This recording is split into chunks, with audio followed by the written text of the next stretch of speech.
Boss replaced me with his daughter. 2 weeks later, the biggest client asked for me by name. Their panic when I arrived at the meeting with my new company, Epic Comeuppance. Imagine dedicating 6 years of your life, pouring your heart and soul into building a career, only to have it ripped away in a single, brutal sentence. That's exactly what happened to me, and the woman who delivered the blow? She was my boss's daughter, ready to take everything I'd earned. It was a Monday morning, just like any other, at Prescott Media Solutions. I was meticulously organizing the final details for our biggest presentation of the year, the one that could land us the Atwood Industries account, a potential $5 million deal I'd been courting for months. This wasn't just another client. Winning Atwood meant hitting my annual target by the second quarter and finally, solidifying my position for the promotion I'd been working towards since the day I walked through these doors. I just finished my third cup of coffee, the scent still warm in the air, when Victor's distinctive knock sounded at my office door. Victor Prescott, my boss, was old-school Madison Avenue, from his perfectly tailored suits to his vintage tie clips. He'd built Prescott Media from a tiny one-room operation into one of Chicago's most respected boutique agencies, and he expected nothing less than perfection from his team. "Morning, Morgan," he said, stepping inside without waiting for a response. A young woman followed him, impeccably dressed in a designer suit that probably cost more than my monthly rent. "I'd like you to meet Zoe, my daughter.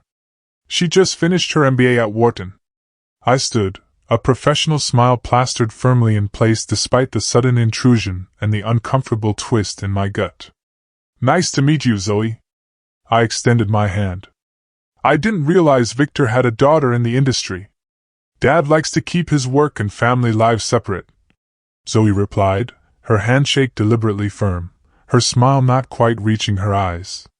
I immediately recognized the subtle power play, the unspoken challenge, and matched her grip strength exactly. 6 years navigating this male-dominated industry had taught me precisely when to yield and when to hold my ground. Victor, seemingly oblivious to the silent sizing up happening between us, launched into it. "Zoe's joining our executive team, and I want her to take over your accounts effective immediately.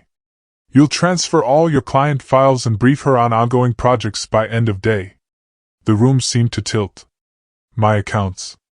All of them. Even Atwood. The words felt like a physical blow. "I've been working on that presentation for months, and the meeting is this Friday," I managed, my voice strained. "Especially Atwood," Victor replied, his tone making it crystal clear this wasn't up for discussion. "Zoe has some fresh ideas that align perfectly with what they're looking for. But I've built the entire strategy based on my conversations with their CMO, their unique challenges." Victor interrupted, his voice edged with finality. "And you'll brief Zoe on all of that. You're being reassigned to our legacy accounts. Janet will email you the details this afternoon." Legacy accounts. The industry euphemism for clients who barely spend money but required constant handholding. The ones no one wanted because they offered minimal commission and maximum frustration. This wasn't a reassignment. It was a demotion, cloaked in corporate pleasantries. "I see," I said, struggling to keep my voice even, struggling to breathe past the lump forming in my throat. "And may I ask why?" "My performance reviews have been excellent. I've increased my portfolio's revenue by 32% this year alone." Victor's expression hardened slightly. "This isn't a reflection on your performance, Morgan. It's a strategic realignment. Zoe brings valuable connections and a fresh perspective that I believe will take these accounts to the next level." Translation: Zoe was family, and I wasn't. After they left, I sat motionless at my desk, trying to process what had just happened. 6 years of late nights, working weekends, sacrificing my personal life to build client relationships, to exceed every sales target. All of it erased in a 5-minute conversation. The promotion I'd been promised was now clearly going to the boss's daughter, regardless of her actual qualifications or experience. My phone buzzed with a text from Elise, our creative director and my closest ally at Prescott. "Just heard. Conference room C in 10 minutes. Bringing coffee." Elise was waiting with 2 large cups from the expensive place across the street. At 45, she'd survived 3 decades in advertising and had the battle scars to prove it. Unlike many women who'd made it to leadership positions, she hadn't pulled up the ladder behind her. Instead, she'd become a fierce mentor to younger women like me. "So," she said, sliding a cup toward me, "the prodigal daughter returns." I nearly choked on my coffee. "Returns? You knew about her?" "Zoe interned here about 7 years ago, right before you joined. It didn't go well." Elise took a sip of her coffee. She expected special treatment. Clients didn't respect her, and Victor eventually sent her to business school instead of fast-tracking her into management like she wanted. And now she's back with an MBA and a direct line to the corner office, I said bitterly. "With something to prove," Elise corrected. "And using your client list to do it." I stared into my coffee, the bitterness churning in my stomach. "I don't understand why Victor would do this. I've made him a fortune. The Lockhart campaign last year alone brought in enough to cover the office renovation he was so proud of." Elise leaned forward, her voice dropping to a near whisper. "Family businesses are complicated, Morgan. Victor's been under pressure from his ex-wife, Zoe's mother. The divorce settlement included a clause about Zoe eventually taking a leadership role in the company. This has been coming for years. So I'm just collateral damage in a family drama? That's not fair." My voice cracked. "No, it's not," Elise agreed. "But fairness doesn't drive decisions in corner offices. Power does." I spent the rest of the morning assembling client files, trying desperately to maintain my composure as colleagues stopped by. The office grapevine had worked quickly. Their expressions ranged from genuine sympathy to poorly disguised satisfaction. I'd made my share of rivals on my way up. By lunchtime, Janet from HR had emailed my new portfolio. 15 legacy clients, most barely active, collectively worth less than one of my previous mid-tier accounts. The message was clear. I was being sidelined into irrelevance. As I organized the outward presentation materials for handover, Zoe appeared in my doorway.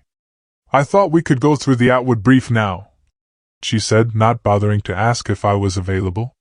For the next 2 hours, I meticulously walked her through 6 months of work, the market research, competitive analysis, creative concepts, and media strategy I'd developed. I explained Atwood's unique challenges, their conservative CMO's preferences, and the subtle politics between their marketing and product teams that had to be navigated carefully.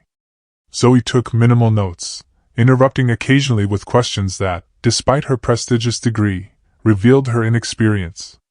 "This strategy seems very safe," she commented, flipping through the presentation deck. "Shouldn't we be pushing them toward more disruptive approaches? That's what we learned at Wharton. James Atwood is a third-generation CEO who personally signs off on marketing decisions," I explained, fighting to keep the frustration from my voice. "He doesn't respond well to what he calls marketing gimmicks. Trust me, I've tested those waters." "Well, perhaps he just hasn't had the right person presenting those ideas," Zoe replied with the unsettling confidence of someone who never had a client reject a proposal. "I'm making some changes to your presentation. More digital, less traditional media, more aggressive messaging." I bit my tongue. "It's your presentation now. I've outlined what's worked with them in the past, but you should certainly make it your own." Her smile was thin. "That's exactly what I intend to do." By the end of the day, I transferred all my files, sent introduction emails to my former clients, explaining the exciting transition, as Victor had instructed me to phrase it, and cleaned out the personal items from my prime office near the creative department. My new office was on the lower floor, half the size, with a view of the parking garage instead of the glittering Chicago skyline. As I placed my plants on the windowsill, trying to brighten the depressing space, my phone rang. It was Caroline from Lockhart Industries, one of my biggest former clients. "Morgan, what's this email about you no longer handling our account? Is this a joke?" I closed my office door before responding. "Unfortunately not. Prescott is restructuring, and the owner's daughter will be taking over your account." "The owner's daughter? I've never even met her." We've worked with you for 3 years." Caroline's indignation was clear, and it warmed me, even amidst the chill of my demotion. "Did something happen? Are you leaving the company?" "No, just taking on different responsibilities." I chose my words carefully, acutely aware that bad-mouthing the company would only make me look unprofessional. "This is ridiculous. We chose Prescott because of you, not because of the company name." "I appreciate that, Caroline. Zoe is very qualified, and I'm sure she'll take good care of Lockhart." The lie tasted like ash in my mouth. After we hung up, I sat in my new, smaller chair in my new, smaller office and allowed myself 5 minutes of pure, unfiltered rage. I'd given this company everything, canceled vacations for client emergencies, worked through pneumonia to meet deadlines, sacrificed relationships because I was always just finishing something important at the office. And in return, I'd been replaced without warning by someone whose primary qualification was her last name. When my 5 minutes were up, I dried my eyes, reapplied my makeup, and made a decision. I would not go quietly into professional obscurity. I wouldn't quit. That would only reinforce the idea that I couldn't handle setbacks. Instead, I would excel so dramatically with these unwanted accounts that Victor would be forced to recognize his mistake. It was a solid plan, or at least it would have been if I'd had any idea what was about to happen next. The following morning, I arrived to find my new team waiting nervously outside my office. Unlike my previous team of ambitious, high-performing account executives, this group looked beaten down by years of managing difficult clients with minimal budgets. "Morning, everyone," I said, unlocking my door. "Let's get to know each other." For the next hour, I listened as they outlined the challenges of the legacy portfolio, clients who hadn't increased spending in years, creative that hadn't been refreshed in even longer, and minimal support from the agency's senior leadership. "Basically, we're the island of misfit toys," explained Ryan, a formerly promising account manager who'd apparently been exiled to legacy accounts after a disagreement with Victor's brother, who ran the finance department. "No one expects much from us, which is both liberating and depressing." "Well, that changes today," I said, straightening the nameplate on my desk, my voice filled with a determination that even surprised me. "Just because these clients don't spend millions doesn't mean they don't deserve our best work. And just because we've been sidelined doesn't mean we have to act like it." The team exchanged skeptical glances, but I ignored them and continued. "I want a complete review of all 15 accounts by the end of the week. Identify opportunities for growth, creative refreshes, anything that could inject some energy into these relationships. Victor won't approve additional creative resources for these accounts," warned Tasha, the most senior team member. "We've tried before." "Let me worry about that," I replied, already formulating a plan. "For now, just focus on the opportunities." As they filed out, I turned to the mountain of account histories I needed to review. The legacy portfolio was even worse than I'd feared. Years of neglect had left these once valuable clients feeling like afterthoughts. Most were small to mid-sized businesses that had been with Prescott since the early days but had been gradually deprioritized as bigger clients came along. One folder in particular caught my attention: Meridian Custom Furnishings. They'd been Prescott's first major client 20 years ago, a family-owned business that crafted high-end custom furniture. According to the file, they'd once spent nearly $1 million annually on marketing but had reduced their budget to barely 6 figures in recent years. I dug deeper into their history and discovered something interesting. Despite their reduced spending with the agency, Meridian's business was actually thriving. They'd expanded into 3 new markets, opened a flagship showroom in New York, and been featured in several luxury home magazines. Yet, their Prescott campaigns remained stuck in the past: basic print ads and minimal digital presence. This was an opportunity hiding in plain sight. I spent the afternoon researching Meridian, exploring their outdated website and sparse social media, comparing their marketing to more digitally savvy competitors.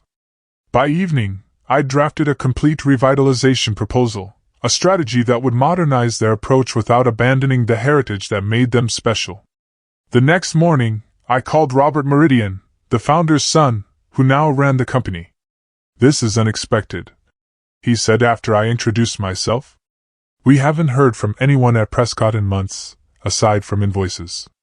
That's exactly why I'm calling, I replied, my voice brimming with controlled enthusiasm. I've recently taken over your account, and I believe we've been underserving Meridian. I'd like to change that, with your permission.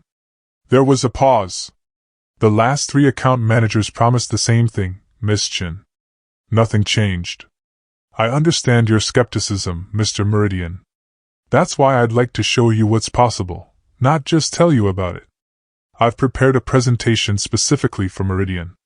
No recycled ideas, no generic strategies. Would you give me 30 minutes to share it with you? Another pause. Longer this time. You've done specific work for us already without being asked? I believe in demonstrating value first, then asking for trust. He chuckled. Well, that's refreshingly different. Fine, Miss Chin. You have 30 minutes tomorrow at 9 a.m. I hung up, heart racing with a familiar excitement I hadn't felt since being demoted. This was what I lived for, the challenge of turning a skeptical prospect into a believer. I spent that night finalizing my presentation, creating mock-ups of a refreshed Meridian website, social campaigns featuring their craftspeople, and video concepts showcasing their bespoke design process. It wasn't my most elaborate work, but it was thoughtful, tailored, and strategic, everything the account had been missing. The next morning, I arrived at Meridian's Chicago showroom 15 minutes early, taking time to appreciate the stunning handcrafted pieces on display. The attention to detail was extraordinary. Dovetail joints so precise they were nearly invisible, wood grain matched perfectly across surfaces, finishes that highlighted rather than concealed the natural beauty of the materials. Robert Meridian met me in the showroom. A tall man in his 50s with calloused hands that spoke of someone who still worked with the materials despite his executive role. You're admiring the Hanson dining set, he observed, following my gaze to an elegant walnut table and chairs. The craftsmanship is exceptional, I replied honestly. The way the grain flows continuously from the table to each chair, it tells a story of care and intention. He studied me with new interest. Most agency people see furniture as props for their ads, not as objects with their own integrity. That's the problem with your current marketing, I said, seizing the opening. It treats your pieces as products rather than as the art they clearly are. My 30 minutes turned into 2 hours as Robert called in his marketing manager and lead designer to hear my ideas. I showed them how digital storytelling could showcase their craftsmanship process, how targeted social campaigns could reach wealthy millennials now investing in quality over quantity, and how their sustainability practices could become a cornerstone of their brand narrative. This is what we've been trying to articulate for years, the marketing manager said, flipping through my presentation again. You actually understand what makes Meridian different? Robert nodded slowly. What would this cost, Miss Chin? I named a figure 3 times their current spend, but still within reach for a company of their size. But we'd phase it in gradually, proving the return on each investment before expanding. And you would personally oversee this? Robert asked. Every aspect, I promised. Then let's proceed. He extended his hand. Meridian is back in the Prescott fold, or rather, in the Morganton fold. I left the meeting elated. This was exactly the win I needed, proof that the legacy accounts weren't dead ends, but opportunities that had simply been neglected. Back at the office, I submitted the expanded scope of work for Meridian to Victor's brother, Michael, in finance, expecting resistance. Within an hour, he appeared at my office door. This is a 300% increase over their current retainer, he said without preamble. Which they've approved in writing, I replied, handing him the signed agreement. They're thrilled to be working with someone who understands their brand again. Michael frowned. Legacy accounts don't get this kind of attention. We keep them on maintenance mode for a reason. And what reason is that? I challenged. His expression suggested I'd asked something obvious. Resource allocation. We focus on the major growth accounts and ignore the potential in existing relationships, I finished.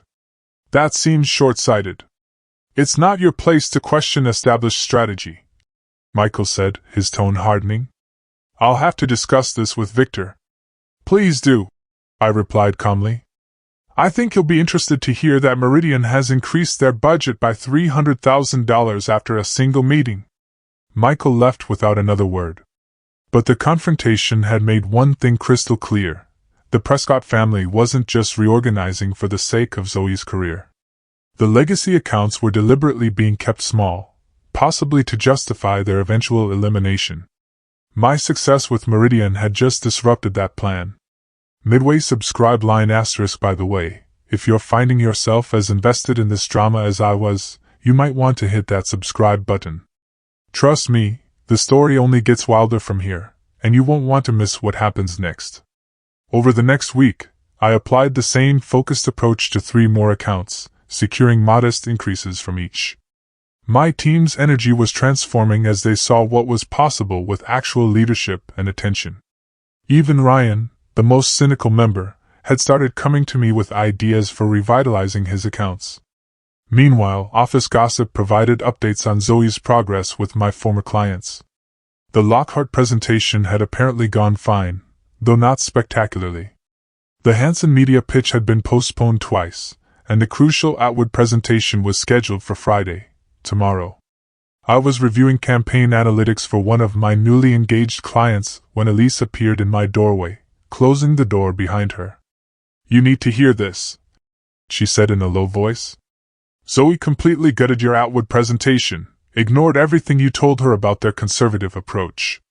She's going in with some radical digital-first strategy that their CMO is going to hate." I forced myself to shrug, a practice move. "Not my circus. Not my monkeys anymore. Morgan." Elise's voice was serious. "When this crashes and burns, and it will, Victor will be looking for someone to blame. 3 guesses who that'll be, and the first 2 don't count." A cold weight settled in my stomach. Of course. Zoe would never take responsibility for a failure. She'd claim I'd sabotaged her by providing misleading information about the client. What am I supposed to do? Victor made it clear. These weren't my accounts anymore. Elise perched on the edge of my desk. "Document everything. Every email where you provided guidance, every note from your client meetings, everything that shows you set her up for success, not failure." I nodded, already mentally cataloging the paper trail I'd need to protect myself. "And Morgan," Elise added as she stood to leave. "The word around the creative department is that you're making waves with the legacy accounts. People are noticing. Keep it up." Friday arrived with a tense atmosphere permeating the office.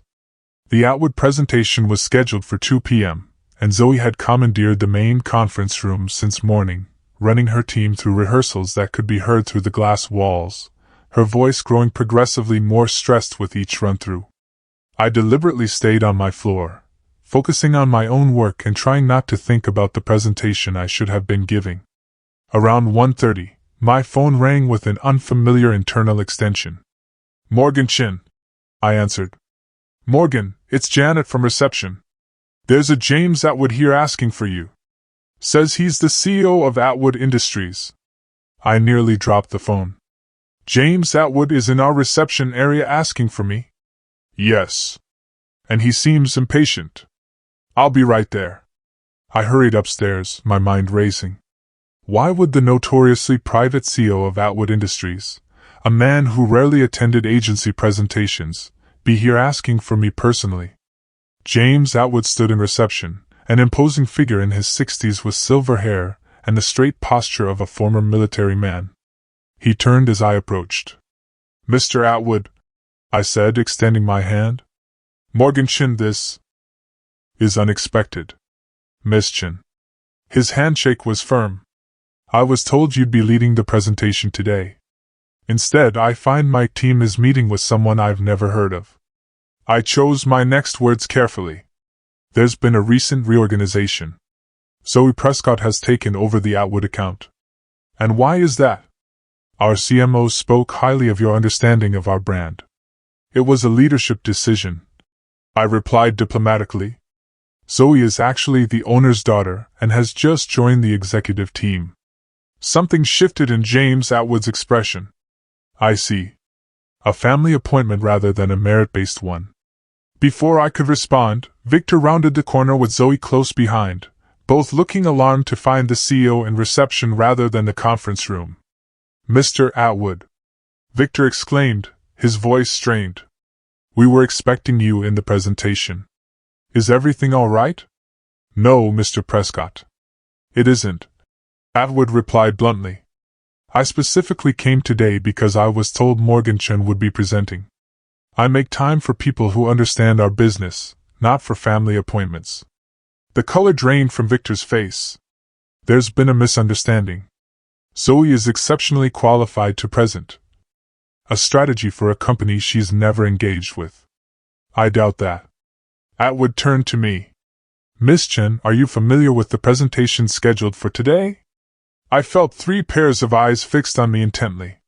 "I developed the original strategy, yes, though I believe Miss Prescott has made significant changes."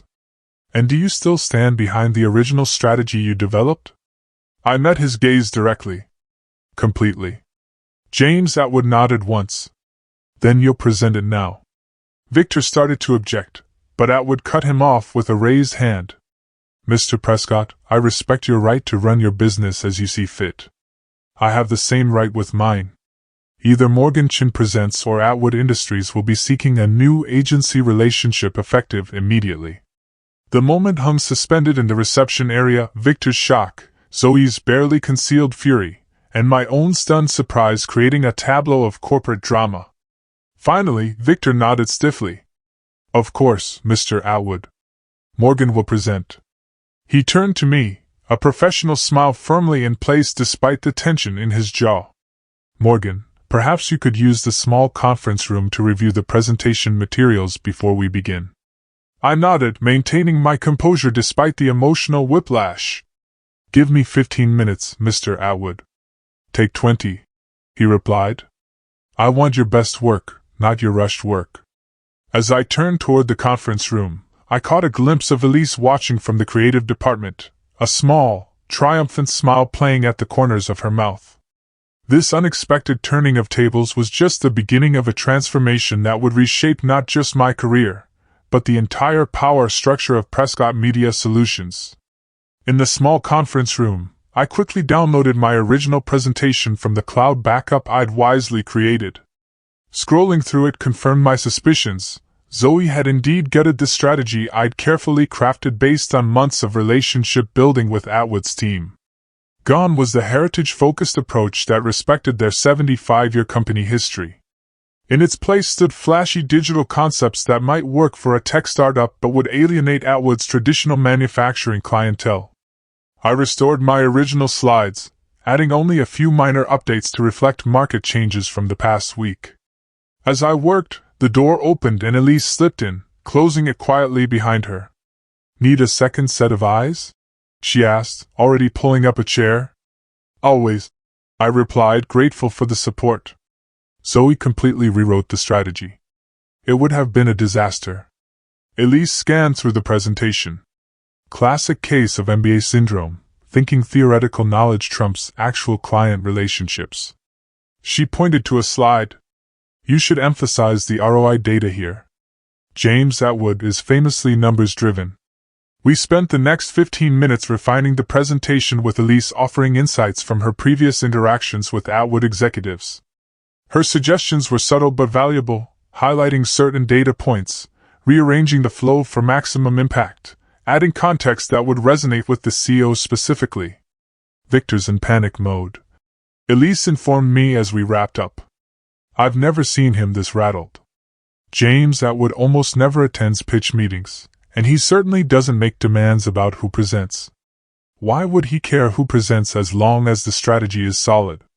I wondered aloud. Elise gave me a knowing look.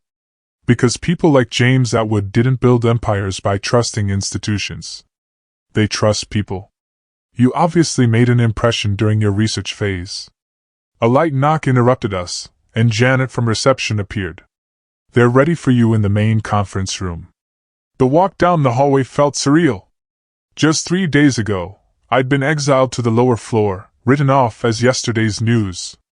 Now, I was walking back into the spotlight because a CEO had specifically requested me by name. The significance wasn't lost on anyone we passed. Whispers followed in our wake as staff members processed this unexpected development. The main conference room fell silent as I entered. Around the large table sat the Atwood team, their CMO Thomas Powell, whom I'd worked with extensively, their product director Anita Voss, and 3 other executives I recognized from my research. James Atwood sat at the center, his presence commanding attention despite his relaxed posture. On the Prescott side, Victor sat stiffly at the head of the table with Zoe beside him, her expression a masterful attempt at professional neutrality that couldn't quite hide her fury. The creative team looked confused by the last-minute presenter switch, shuffling through notes that now might not match my presentation. "Thank you for your patience," I said, connecting my laptop to the display system. "I'm Morgan Chin, Senior Account Director at Prescott Media." "We know who you are, Miss Chin," James Atwood replied with a hint of a smile. "That's why we're still here." I felt Zoe's glare like a physical force, but kept my focus on the presentation. For the next 45 minutes, I walked the Atwood team through my strategy, a careful balance of traditional and digital approaches that honored their company heritage while positioning them for growth in evolving markets. I emphasized the craftsmanship that had made Atwood Industries a leader in precision manufacturing, drawing parallels to other heritage brands that had successfully modernized without losing their identity. Throughout, James Atwood remained engaged, asking pointed questions that I answered with confidence born from thorough research. Thomas Powell nodded frequently, occasionally adding context that supported my recommendations.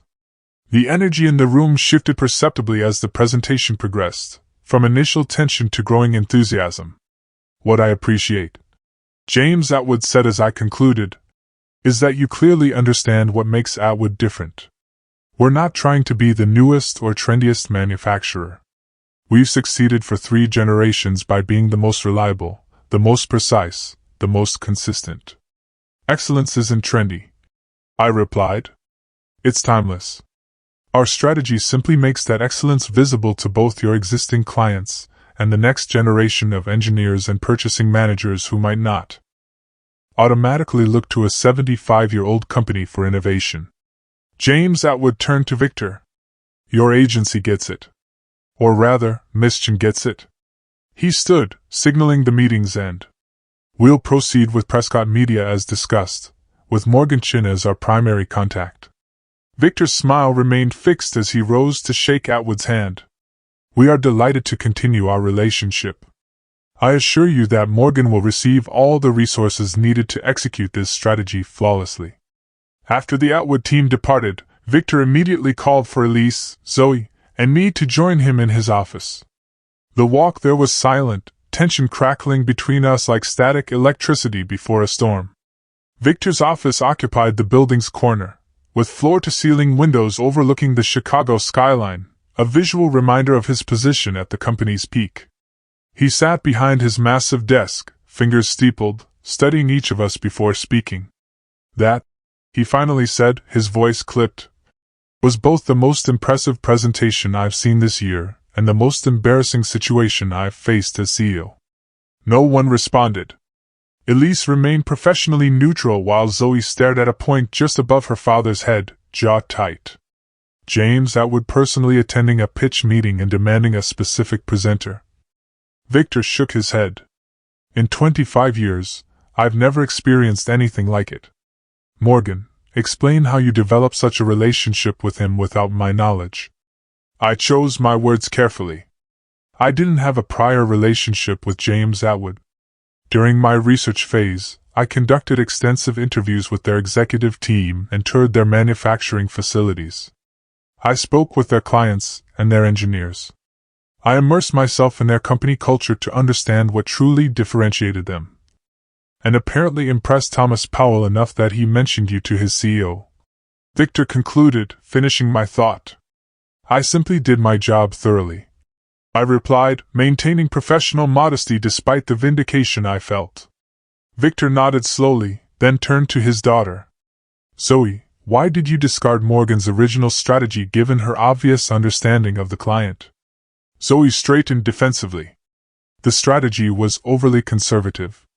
My professors at Wharton emphasized disruptive approaches for heritage companies to avoid market stagnation. And did these professors have actual experience with third-generation manufacturing CEOs in the Midwest? Victor asked, his tone suddenly sharp. Their academic research is theoretical, Victor interrupted. This business isn't built on theories. It's built on relationships and results. He sighed, looking suddenly tired. This situation requires recalibration. My heart pounded as I waited for his decision. Would he acknowledge the mistake and restore my accounts, or find some way to satisfy both the client's demands and his daughter's position? Effective immediately, Morgan will resume management of the Atwood account, Victor announced. She will also retain her current legacy portfolio. Not quite the full restoration I'd hoped for, but a significant victory nonetheless. Additionally, Victor continued, Morgan and Zoe will co-lead the pitch for Valencia Pharmaceuticals next month. My stomach dropped. Valencia was a potential game-changer, a multinational pharmaceutical company looking for a new agency after a decade with their previous partner. Every major agency in Chicago was competing for the business.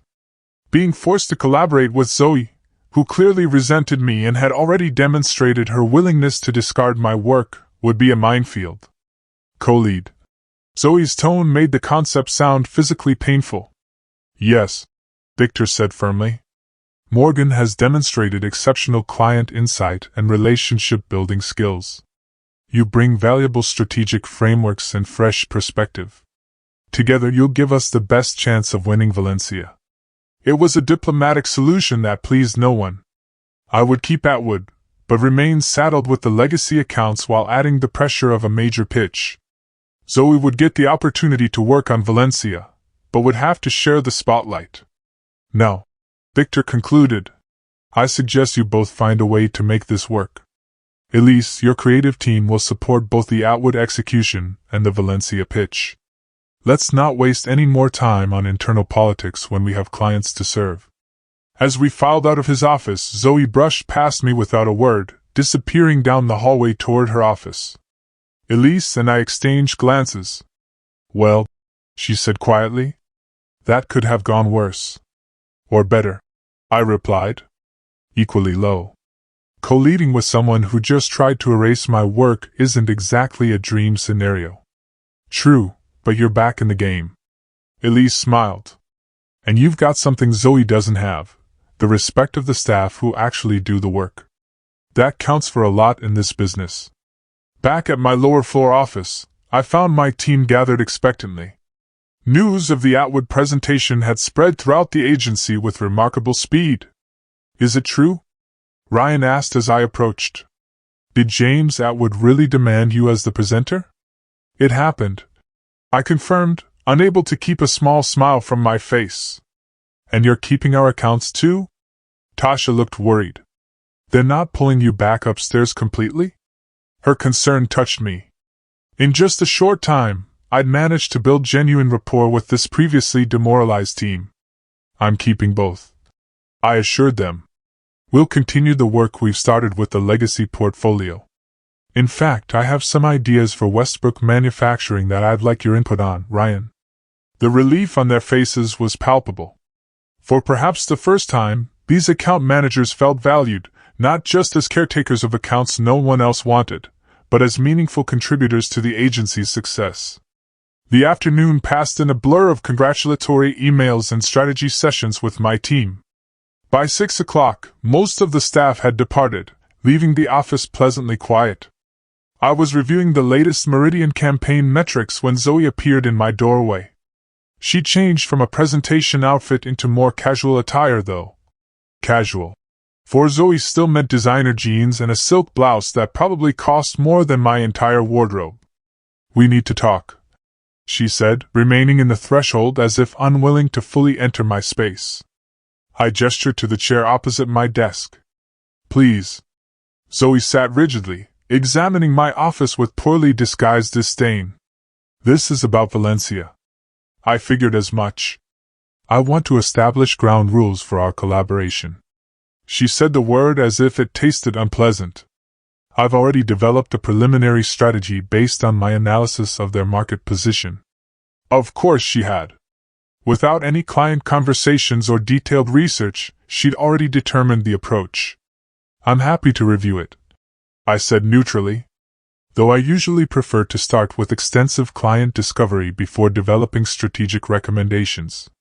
That's inefficient, Zoe countered. We can refine the strategy after initial meetings. The point is to go in with a strong point of view. Or we could go in with strong questions and actually listen to their needs, I suggested. In my experience, pharmaceutical executives respond better to partners who demonstrate understanding before prescribing solutions. Zoe's eyes narrowed slightly. Is that how you impressed Atwood?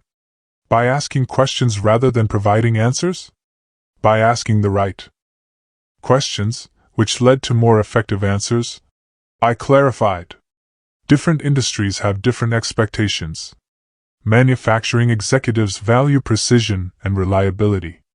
Pharmaceutical leaders prioritize compliance and evidence-based approaches.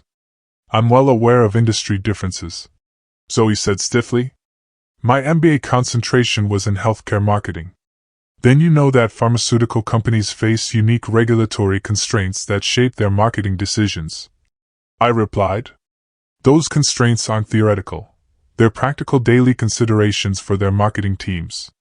For a moment, Zoe seemed ready to argue, but then something shifted in her expression.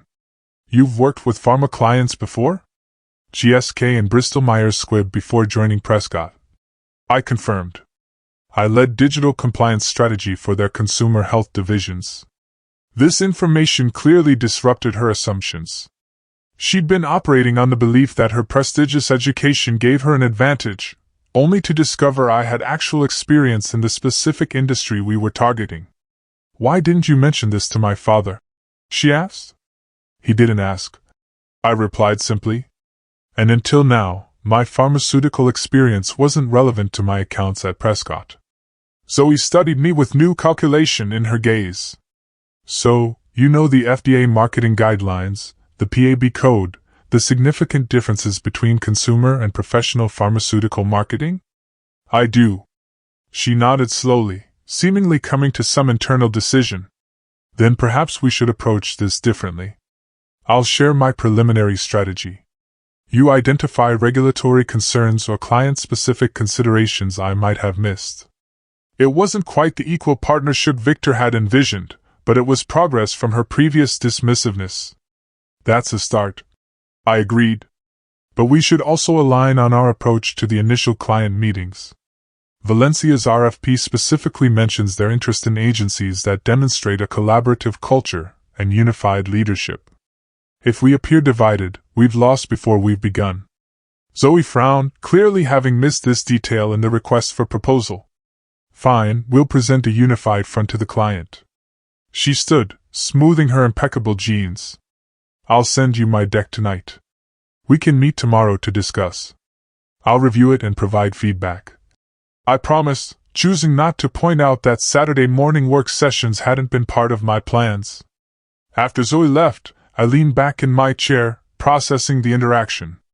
Her approach had shifted from outright hostility to reluctant acknowledgement of my value, at least in the specific context of pharmaceutical marketing.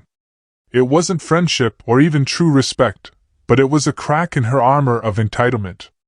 My phone buzzed with a text from Elise. Drink at Lola's. You've earned it. And I want details. Lola's was a small jazz bar tucked away on a side street near the office, upscale enough for privacy, but relaxed enough that you could actually hear conversations over the music. When I arrived, Elise had already secured a corner booth and ordered a bottle of champagne. This feels excessive, I said, sliding into the booth. Are you kidding? James Atwood demanding you by name. Victor forced to backtrack on your demotion. Zoe knocked down a peg. If that doesn't deserve champagne, nothing does. She filled 2 glasses. To the power of doing your job exceptionally well. I clinked glasses with her, the celebration feeling both wonderful and slightly premature. It's a victory, but not a complete one. I'm still managing the legacy accounts, and now co-leading Valencia with someone who clearly resents me. True, Elise acknowledged. But you've changed the narrative. A week ago, you were being sidelined into obscurity. Now you're the account director who impressed James Atwood enough that he personally intervened on your behalf. That story will follow you throughout your career in this industry. She had a point. Advertising was as much about narrative as anything else, and the story of my professional identity had just taken a dramatic turn for the better. Zoe came to see me after hours. I told her, describing the interaction. She's already developed a strategy for Valencia without any client input. Typical. Elise snorted. The Prescotts have always valued decisive action over thoughtful consideration. Victor built this agency by being first to market with new approaches, even when those approaches weren't fully baked. That works for some clients, but pharmaceuticals are different. I said. They operate in such a regulated environment that they're naturally conservative. Pushing too hard too fast just makes them nervous. Which you know from experience. Elise noted. Experience that I'm guessing Zoe doesn't have, despite her fancy MBA. She seems to have studied healthcare marketing academically. I confirmed.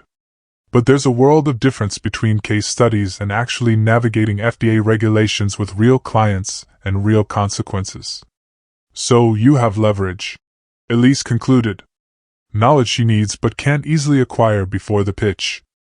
I hadn't thought of it that way, but she was right.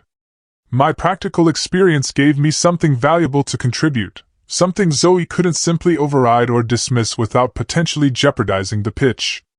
The question is, Elise continued, refilling our glasses, how do you use that leverage? Not just to win Valencia, but to secure your position long-term? It was the question I'd been avoiding. Winning the Valencia account would be a significant professional achievement, but it wouldn't resolve the underlying power dynamics at Prescott. Zoe was still the owner's daughter, still positioned for eventual leadership regardless of her qualifications. I need to make myself indispensable, I said, thinking aloud. Not just to clients, but to the agency's success. Exactly, Elise agreed. Client relationships are powerful, but they can be transient. You need structural leverage. Like the legacy accounts. I realized suddenly. Everyone's been treating them as dead weight, but I've already proven there's untapped potential there. If I can revitalize even half of them, you become the growth engine for an overlooked segment of the business. Elise finished. Very smart. And with the Atwood account back in my portfolio, plus potential Valencia success, I'd have demonstrated value across all client tiers. The strategy was taking shape in my mind, but I'd still need internal allies beyond just you and my team. Elise smiled mischievously. You might have more allies than you realize. Victor's brother, Michael, is furious about the Atwood situation.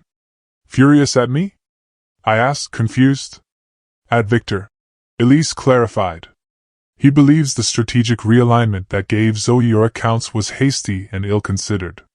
He was against bringing her directly into leadership without proper agency experience. This was unexpected. Michael Prescott had always seemed fully aligned with his brother's decisions. Why would he share that with you? I asked skeptically. Because we dated briefly in the early days of the agency. Elise replied with a wink. Before I realized I preferred women. We've remained friends, and he still confides in me occasionally, especially when he's frustrated with Victor's decisions. The revelation shifted my understanding of the agency's power dynamics. If Michael Prescott was questioning his brother's leadership choices, there might be more instability in the executive suite than I'd realized. I'm not suggesting you try to exploit family tensions, Elise cautioned, reading my expression. Just be aware that the Prescott family isn't the monolithic force it appears to be. There are differences of opinion about the agency's future direction. As we finished the champagne, our conversation turned to practical next steps, how to approach the Valencia collaboration, how to continue building momentum with the legacy accounts, and how to navigate the complex politics of an agency in transition. Just be careful, Elise warned as we prepared to leave. Zoe may have been humbled today, but she's still a Prescott.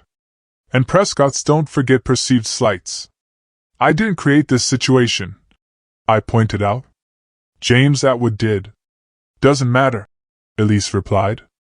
In her mind, you've undermined her position and embarrassed her in front of her father. That makes you a threat to be neutralized. The warning followed me home, tempering my celebration with caution. I'd won a significant battle, but the larger conflict was just beginning. As I reviewed Zoe's Valencia strategy that night, predictably aggressive, innovative, but tone-deaf to regulatory realities, I realized how precarious my position remained despite the day's victory. Saturday morning found me at a coffee shop near my apartment, preparing for my meeting with Zoe. I'd annotated her presentation with detailed notes about regulatory concerns, market-specific considerations, and client sensitivities based on my previous pharmaceutical experience. My approach was deliberately constructive rather than critical, highlighting opportunities to strengthen her strategy rather than simply pointing out its flaws. Zoe arrived precisely on time, dressed in athleisure wear that probably cost more than my monthly car payment. She ordered a complex coffee concoction before joining me at my table. "You've reviewed the deck?" she asked without preamble. "Thoroughly," I replied, pushing my annotated copy across the table. "You've developed a compelling market positioning. I've added some notes about regulatory considerations and client-specific factors based on my pharmaceutical experience." She flipped through the document, her expression neutral, but her body language gradually relaxing as she realized my feedback was substantive rather than competitive. "These FDA citation references are helpful," she acknowledged. "And your point about their previous compliance issues with social media marketing is well taken.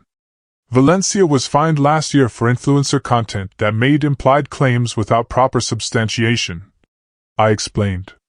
"They're particularly sensitive about digital recommendations as a result." Zoe nodded, making her own notes. "That explains their emphasis on compliance protocols in the RFP." She looked up. "How do you know their CMO previously worked at Johnson & Johnson?" "That wasn't in the company materials. LinkedIn and industry news," I replied. "I make it a practice to research the actual people making decisions, not just the company profiles. Maria Dantas spent 15 years at J&J before joining Valencia, and she was known for prioritizing long-term brand building over short-term sales activation, which suggests she might resist our more aggressive growth recommendations. Not necessarily resist, but she'll want to see the balance between immediate results and sustainable brand equity," I clarified. "J&J is famous for its patient-first marketing approach. That perspective doesn't disappear when executives change companies." For the next 2 hours, we worked through the presentation, finding unexpected common ground despite our different approaches. Zoe's academic training gave her a strong grasp of market analysis and competitive positioning, while my practical experience provided crucial context about industry-specific constraints and client expectations. "We should request a tour of their research facilities as part of our discovery process," I suggested as we wrapped up. "Pharmaceutical executives appreciate agencies that show interest in their science, not just their marketing challenges." "Good point," Zoe agreed, making a note. "We could also invite their regulatory affairs director to the initial meeting. Shows we understand the compliance team's role in their marketing decisions." I nodded, pleasantly surprised by her insight. "Exactly. Breaking down the typical silos between marketing and regulatory demonstrates that we understand their unique challenges." As we gathered our materials, an awkward silence fell between us. We managed productive collaboration for 2 hours, but the underlying tension remained unresolved. "Look," Zoe finally said, "about the Atwood situation." "It's business," I interrupted, wanting to avoid unnecessary drama. "You didn't create the reorganization, and I didn't engineer James Atwood's intervention. We're both just navigating the situation as professionals." She studied me for a moment, seemingly weighing whether to accept this diplomatic framing. "Fair enough," she finally said. "For what it's worth, your original Atwood strategy was solid. I should have incorporated more of it rather than starting from scratch." The admission clearly cost her pride, making it all the more meaningful. "Thank you," I replied simply. And your Valencia analysis is impressively thorough. With some refinement to address industry-specific nuances, it could be exactly what they're looking for. We parted with cautious professional respect. Not friendship, not alliance, but perhaps the beginning of a workable collaboration. As I watched her slide into her luxury SUV, I wondered if this tentative truce would survive the pressures of the coming weeks. The Valencia pitch would test not just our strategic thinking, but our ability to present a unified front despite our complicated history. Monday morning brought unexpected developments. I arrived to find my team gathered around Tasha's computer, expressions ranging from concern to outright alarm. "What's happening?" I asked, setting down my coffee. "Westbrook Manufacturing just announced they're conducting an agency review," Ryan explained. "All their marketing partnerships are being reevaluated, including us," Tasha added unnecessarily. Westbrook was one of my larger legacy accounts, a mid-size industrial equipment manufacturer that had been with Prescott for over a decade. They weren't a marquee client like Atwood, but they were stable, profitable, and politically significant because their CEO played golf with Victor regularly. "Let me see," I said, reviewing the announcement on Tasha's screen. The language was standard corporate communications, phrases like strategic reassessment and ensuring alignment with future growth objectives. That revealed little about the actual motivation. "Have they reached out directly?" I asked. "Not yet," Ryan replied. "This just hit the industry news an hour ago." I reached for my phone, scrolling through contacts until I found David Westbrook's number. The CEO had always been cordial during our limited interactions, though most of my contact had been with their marketing director. Mr. Westbrook's office answered, a polished assistant's voice greeting me. "Good morning. This is Morgan Chen from Prescott Media. I'm hoping to speak with Mr. Westbrook regarding this morning's announcement." "I'm sorry, Miss Chen, but Mr. Westbrook is unavailable. I can connect you with Melissa Harper in marketing if you'd like." Melissa was their marketing director, a competent but cautious executive who rarely made significant decisions without extensive consultation. "Yes, please," I replied, suspecting Melissa would have more insights. After a brief hold, Melissa's voice came through, sounding slightly harried. "Morgan, I was planning to call you today. I guess you've seen the announcement." "Just now," I confirmed. "I wanted to understand the situation directly from you. Is there something specific prompting the review?" Melissa hesitated. "It's complicated. The official line is that we're evaluating all vendor relationships as part of our 3-year planning process." "And unofficially?" I pressed gently. Another pause. "Look, I probably shouldn't say this, but James Atwood called David last week. They serve on a manufacturing industry board together. James mentioned that Prescott had undergone some recent staffing changes that initially concerned him, but that a Morgan Chen had ultimately impressed him enough to maintain the relationship." My heart raced. James Atwood had not only demanded me as his presenter, but had apparently discussed the situation with other industry leaders. David was surprised to hear about staffing changes affecting client accounts. Melissa continued, "Especially since we hadn't been notified about any transitions at Prescott. He started asking questions about our account team, and well, here we are." "I see," I replied, my mind working rapidly. "Melissa, I'd like to request a meeting with you and David as soon as possible to discuss how Prescott can continue supporting Westbrook's objectives. We're scheduling presentations with all potential agencies over the next 2 weeks." She explained. "Janet from our office will send the RFP and meeting details today." After hanging up, I sat motionless, processing this development. What had begun as a personal professional setback was evolving into something with much broader implications. If James Atwood was discussing Prescott's internal reorganization with other industry leaders, the ripple effects could extend well beyond single accounts. I needed to inform Victor immediately. But first I gathered my team. Listen up, everyone. This isn't just about Westbrook. We need to contact every client in our portfolio today, check in, reaffirm our commitment, and get ahead of any concerns before they become formal reviews. What exactly do we tell them? Ryan asked. We can't exactly say, sorry you got dumped into the legacy account wasteland, but we still value your business. We tell them the truth. I replied, my voice strong. That Prescott is evolving its account structure to provide more specialized attention to established clients with growth potential. We emphasize the dedicated resources now focused on their business and the opportunities we've identified for expanding their marketing impact. The team nodded, energy visibly building as they absorbed this positive framing of our situation. Ryan, you take the manufacturing clients. Tasha, focus on retail. Luis, handle the service businesses. I'll take Westbrook personally, plus check in with Meridian since they've just increased their investment with us. As they dispersed to begin calls, I headed upstairs to Victor's office, knowing the Westbrook news would reach him soon if it hadn't already. His assistant tried to deflect me, but I insisted the matter was urgent. Victor was on the phone when I entered, his expression darkening as he saw me. He cut his call short. Morgan, I assume this is about Westbrook. You've heard. I noted, taking a seat without waiting for invitation. Michael just informed me. He leaned back, eyes narrowed. Apparently, James Atwood has been quite talkative about his experience with our agency. That's my understanding as well. I confirmed. Melissa Harper mentioned that he spoke with David Westbrook last week. Victor's jaw tightened. And now we're facing a review with a 10-year client who represents nearly $1 million in annual billing. It's manageable, I said calmly. I've already requested a meeting with David and Melissa.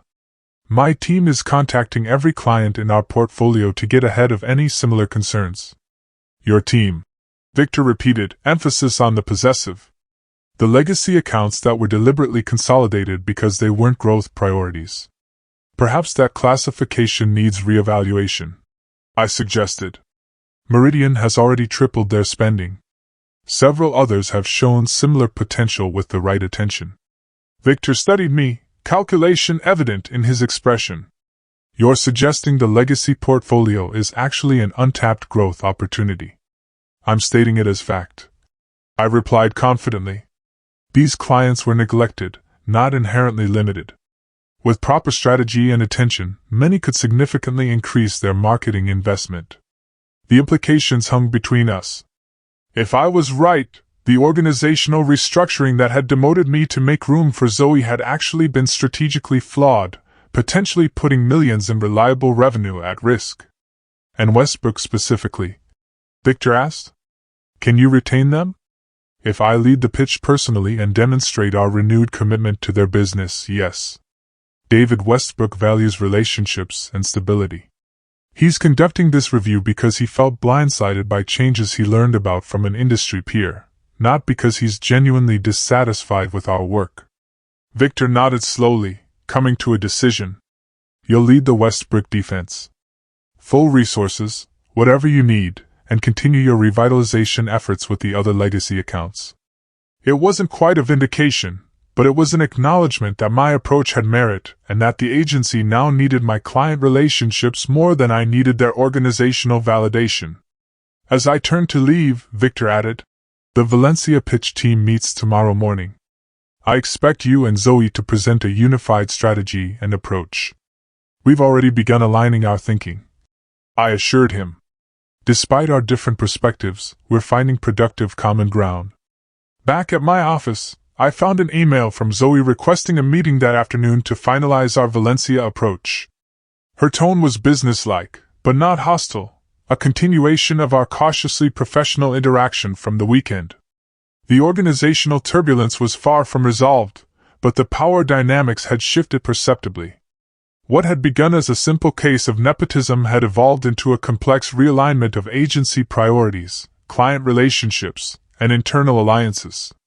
And somehow, I'd found myself at the center of it all, not just fighting for my career, but potentially reshaping the future direction of Prescott Media Solutions. The Valencia pharmaceutical pitch became the unexpected catalyst for transformation at Prescott Media. After our initial strategy session, Zoe and I developed a rhythm of collaboration that surprised both of us. She brought academic rigor and bold conceptual thinking. I contributed industry knowledge and client insight. Together, we crafted an approach that honored Valencia's conservative heritage while pushing their marketing into thoughtfully progressive territory. I still think the patient testimonial campaign should lead with emotional impact. So we argued during our final preparation session. We'd taken over Conference Room B, presentations, slides, and research covering every available surface. Emotion works, I agreed. But pharmaceutical regulations require substantiation for every claim. If we lead with patient stories, Valencia's legal team will insist on so many disclaimers that the emotional impact gets buried. Zoe considered this, then suggested a compromise. What if we structure it as a day in the life content? Focus on how their medications improve daily functioning rather than making specific claims about symptom relief. It was a smart solution that balanced emotional resonance with regulatory compliance. Exactly the kind of thinking that would impress Valencia's marketing team while reassuring their legal department. That could work, I acknowledged. If we emphasize functional improvements rather than medical outcomes, we stay within the boundaries while still connecting emotionally. These moments of productive collaboration had become more frequent as we prepared for the pitch. The initial resentment remained present, but had been channeled into a competitive creativity that elevated our work.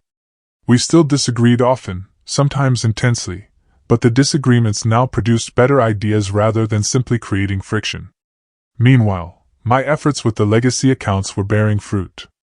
After the Westbrook Review announcement, my team had mobilized impressively, reconnecting with every client and demonstrating renewed commitment to their business.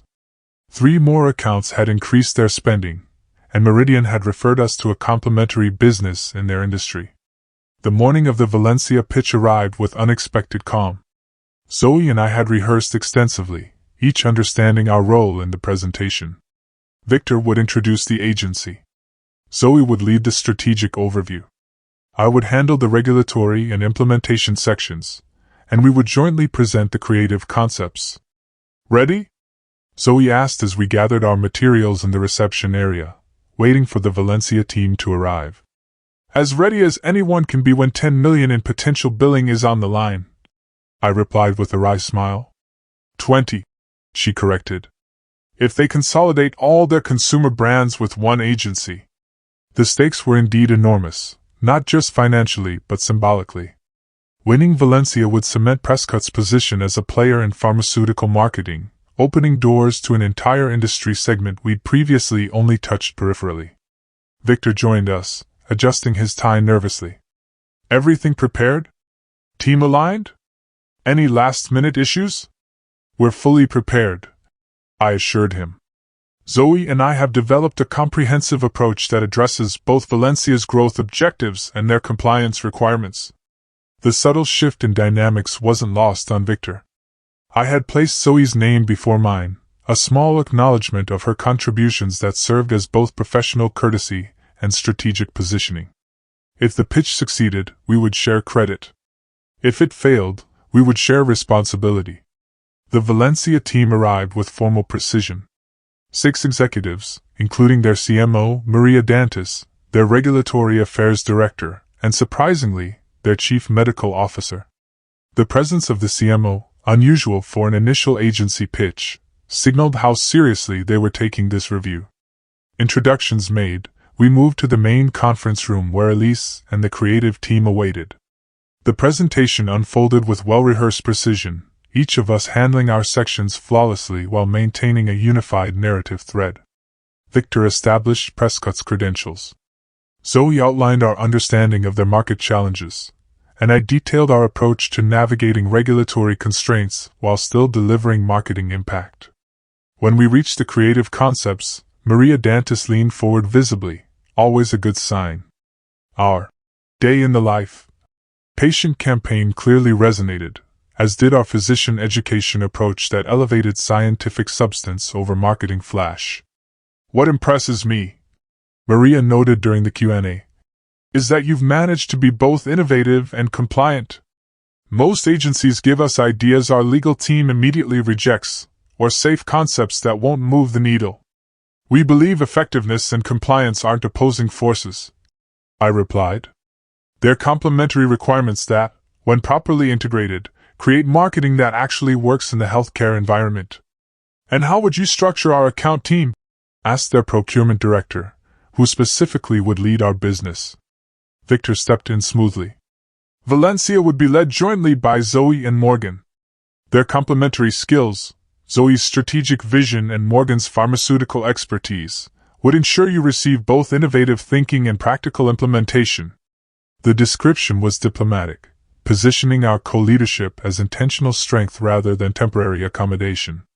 More surprisingly, it seemed Victor now genuinely believed this framing, his earlier reluctance replaced by recognition of our effective partnership. After the Valencia team departed, promising a decision within 2 weeks, the pitch team remained in the conference room, simultaneously exhausted and energized. That, Elise declared, was the most seamless pharmaceutical pitch I've seen in 20 years. They're going to choose us. Let's not get ahead of ourselves, Victor cautioned, though his expression betrayed his optimism. Their procurement team still has significant influence, and we're competing against agencies with longer pharmaceutical track records. True, I acknowledged. But we demonstrated something unique today, the ability to balance innovation with compliance, creativity with regulation. That's rare in healthcare marketing. Zoe nodded in agreement, her earlier competitiveness tempered by the shared accomplishment.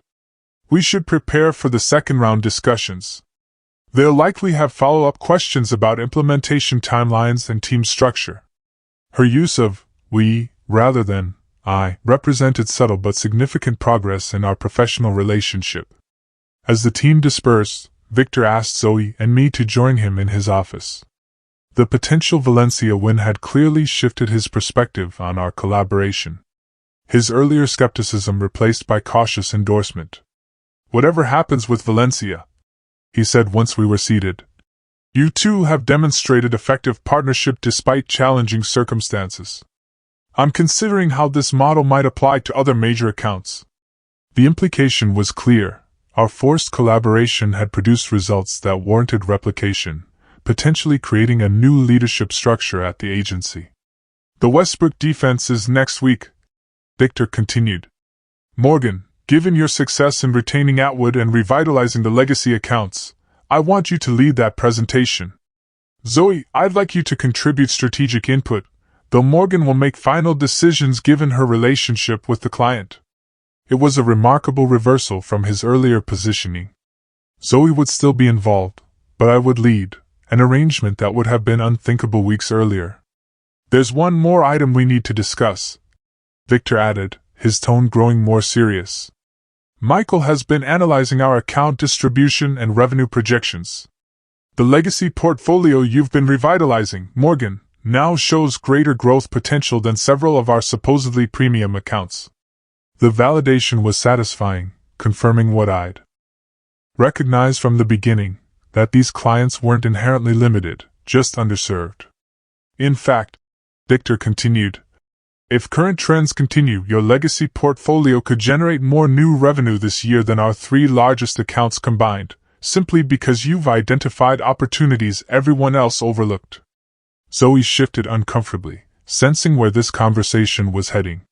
This creates an organizational challenge, Victor admitted.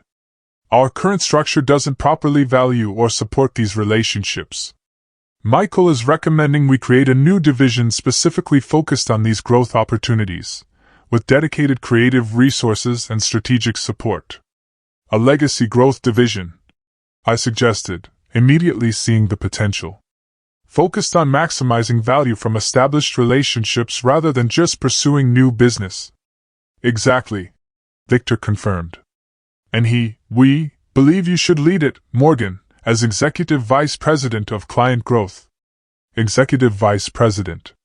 The title represented not just restoration, but promotion, a position on the executive leadership team with direct input into agency direction and strategy. And my role? Zoe asked, her tone carefully neutral despite the obvious implications for her position. You would continue leading our new business division, focusing on acquiring and developing relationships with new clients, Victor explained. Your strategic thinking and innovative approach are valuable assets for clients seeking fresh perspectives. It was a diplomatic solution that gave us both leadership positions while acknowledging our different strengths. More importantly, it created a structure that could eventually succeed regardless of personalities, based on business logic rather than family politics. This restructuring would take effect after the Westbrook presentation, assuming we retain their business, Victor concluded. I'd like you both to consider the implications and provide input before we finalize details. As we left Victor's office, Zoe and I found ourselves in the strange position of having achieved an outcome neither of us had initially sought, a collaborative relationship with defined boundaries and mutual respect, if not quite friendship. Executive Vice President, Zoe remarked as we walked toward our respective offices. Congratulations. It's well deserved. The acknowledgement, offered without evident resentment, surprised me. Thank you. The new business division suits your strengths perfectly. Valencia proves that. Assuming we win Valencia. She qualified, though her expression suggested confidence rather than doubt. We will, I replied with matching certainty. Our approach addressed exactly what they're looking for, innovation within constraints, creativity with compliance.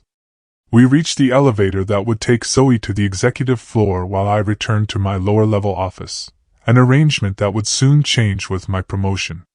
Morgan, Zoe said as the elevator arrived. I underestimated you. I saw your client relationships as something I could simply inherit, not recognizing they were built on expertise and trust that can't be transferred through organizational charts. The admission clearly cost her pride, making it all the more meaningful. And I misjudged you, I replied honestly. I saw your position as purely nepotism, not recognizing the genuine strategic value you bring to clients like Valencia. We both made assumptions that limited our effectiveness. The elevator doors opened, but Zoe held them. For what it's worth, I didn't know about the reorganization before it happened. Dad presented it as already decided when he told me about the position. This revelation shifted my understanding of the initial situation. Zoe hadn't engineered my demotion. She'd simply accepted the opportunity presented, as most ambitious professionals would. That actually makes sense, I acknowledged. Victor has always made unilateral decisions, then expected everyone to adapt without question. A management style I'm trying not to replicate, Zoe noted ruefully. Anyway, we should finalize the Westbrook strategy tomorrow. I have some thoughts on their industrial equipment marketing that might complement your approach. As Zoe ascended to the executive floor, I returned to my soon-to-be former office, reflecting on the remarkable evolution of our professional relationship. What had begun as adversarial competition had transformed into something more complex and ultimately more valuable, a partnership based on complementary strengths rather than identical perspectives. My team was waiting expectantly, having heard rumors about the Valencia pitch and potential organizational changes. How did it go? Tasha asked immediately. Exceptionally well, I replied. And there are bigger changes coming that affect all of us. I explained the proposed restructuring, watching their expressions shift from curiosity to excitement as they realized the implications. Rather than remaining the overlooked department handling unwanted accounts, they would become the growth-focused division, identifying and developing untapped potential. So we're not the island of misfit toys anymore? Ryan observed with cautious optimism. We never were, I corrected gently. We were the overlooked opportunities division. Now we're being recognized for the value we've already proven we can create. The Westbrook presentation the following week unfolded with similar success. David Westbrook, initially skeptical, responded enthusiastically to our renewed commitment and fresh strategic approach. Zoe's contributions complemented my established relationship with their team, creating the perfect balance of familiarity and innovation. I'll be honest, David said as we concluded. We initiated this review because we heard concerning things about Prescott's account management, but today's presentation demonstrated exactly what we're looking for: strategic thinking combined with deep understanding of our business. Westbrook decided to remain with Prescott without even completing their planned review of other agencies. The decision arrived via email the very next day, representing not just retained business, but a powerful vote of confidence in our new approach. 2 days later, Valencia selected Prescott as their agency partner, citing our unique ability to navigate regulatory complexities while delivering breakthrough creative concepts. The initial contract covered their consumer brands, with explicit potential to expand to their professional marketing, representing exactly the growth opportunities Zoe had identified. The agency announcement of our new structure came the following Monday. Victor gathered the entire staff in the main conference area, Michael standing supportively at his side. Prescott Media Solutions is evolving, Victor began. For 25 years, we've built our reputation on creative excellence and client service. Today, we're announcing organizational changes that will enhance our ability to deliver both. He outlined the new structure, my client growth division, focusing on maximizing existing relationships, Zoe's new business division, pursuing strategic acquisitions, and Elisa's expanded creative department, supporting both with dedicated teams. This structure recognizes a fundamental truth about our business, Victor continued. Growth comes not just from new clients, but from identifying untapped potential in existing relationships. Morgan Chen's leadership in revitalizing our legacy portfolio demonstrated this principle conclusively. As Victor introduced me as Executive Vice President, the spontaneous applause from my team spread throughout the room. Even Zoe joined in, her earlier resentment replaced by professional respect. The transition wasn't seamless, of course. Some staff remained skeptical about the restructuring, viewing it as merely repackaging existing divisions. A few of Zoe's supporters saw my promotion as undermining her authority rather than creating complementary leadership. But the results quickly silenced most critics. Within 6 months, my division had increased revenue from existing clients by 47%, while Zoe's team secured 3 new accounts in addition to Valencia. The agency's overall growth accelerated, creating new opportunities for staff at all levels. More subtly, the culture began to shift. The previous emphasis on the pursuit of new prestigious clients was balanced by recognition of the value in nurturing established relationships. Account managers previously overlooked for promotion because they maintained boring accounts rather than landing flashy new business, found their consistent client service newly valued and rewarded. 1 year after Victor walked into my office with Zoe beside him, announcing my effective demotion, we gathered in that same main conference room for Prescott's annual all-staff meeting. The difference was palpable, not just in my position on the executive team, but in the energy throughout the agency. Our performance this past year has exceeded all projections, Victor announced proudly. Revenue is up 32%. Staff retention has improved by 24%, and client satisfaction scores are at their highest level in our history.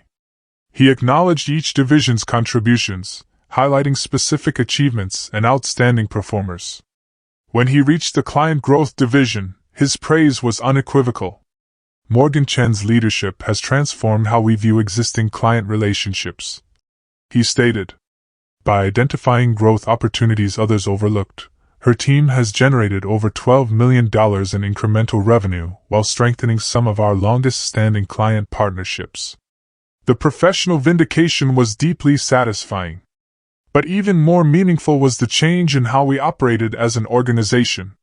The arbitrary distinction between prestigious and legacy accounts had dissolved, replaced by recognition that every client represented potential value when properly served. After the meeting, James Atwood called me directly, something that had become a regular occurrence as our partnership deepened. "Morgan, I'm hearing impressive things about Prescott's performance," he said without preamble. "The restructuring you implemented seems to be working exceptionally well." I smiled at his assumption that I had implemented the changes rather than simply catalyzed them through circumstance. "It's been a team effort," I replied diplomatically. "The new structure better recognizes and rewards the various ways we create value for clients. Value recognition is rare in agencies," James observed. "Most chase novelty at the expense of substance. That's why we've decided to consolidate all our marketing with Prescott, including our international divisions. The expansion would nearly double the size of the Atwood account, making it one of our largest global relationships. More importantly, it represented absolute validation of our approach, focusing on client needs rather than agency convenience. Later that afternoon, I encountered Zoe in the kitchen area, both of us taking rare breaks between meetings. "Heard about Atwood's expansion," she remarked, preparing an elaborate espresso drink. "Congratulations. That's significant growth from your division." "Thanks," I replied. "Valencia's European launch is progressing well, too. Your team's regulatory navigation has been impressive." We'd settled into a relationship of professional respect with occasional moments of genuine collaboration. Not friendship exactly, but a productive partnership built on recognition of complementary strengths. "You know," Zoe said, considering her coffee thoughtfully, "a year ago, I would have resented your success, seen it as diminishing my position somehow. And now?" I prompted when she paused. "Now I see that your success actually enhances mine," she admitted. "The stronger each division becomes, the more resources we all have for growth. It's not zero-sum." It was perhaps the most significant transformation of all. Recognition that individual advancement didn't require others' demotion. That collective success created more opportunity than internal competition. As I returned to my office, now appropriately located on the executive floor with a view rivaling Victor's, I reflected on the journey from that initial devastating demotion to my current position. The path had been neither direct nor easy, requiring strategic patience, principled decisions, and even uncomfortable collaboration with someone who had initially benefited from my setback. The lesson wasn't simply about perseverance or proving my value, though both had been necessary. It was about recognizing that organizational systems can change when their flaws become visible. That relationship capital often outweighs positional authority. And that sometimes the very person who seems to represent your professional obstacle can become an unlikely ally in transforming the environments that limited you both. My assistant interrupted these reflections with a reminder about my next meeting, the monthly review with Meridian Custom Furnishings, the first legacy client whose potential I'd recognized during those challenging early days of demotion. Robert Meridian greeted me warmly as I entered the conference room, his craftsmanship trained I immediately noticing my recent promotion to the corner office. "Moving up in the world, Morgan," he said, "though I hope not too far up to remember the clients who helped you get there." "Never," I assured him with genuine appreciation. Some relationships have value beyond their immediate numbers. They reveal possibilities you might otherwise miss. It was true not just of client relationships, but of professional ones as well. Even those that begin with replacement and resentment can eventually reveal unexpected growth opportunities when approached with strategic patience and principled persistence. Ending and call to action *. My story is a testament to the fact that even in the face of blatant unfairness, your dedication, your expertise, and your ability to build genuine connections can ultimately reshape the very landscape you operate in. It wasn't about revenge. It was about proving worth and finding new ways to define success. What about you? Have you ever had to navigate a situation where you felt unfairly sidelined, only to come back stronger? Or have you found an unlikely ally in a professional adversary? Tell me what you think. I really want to know.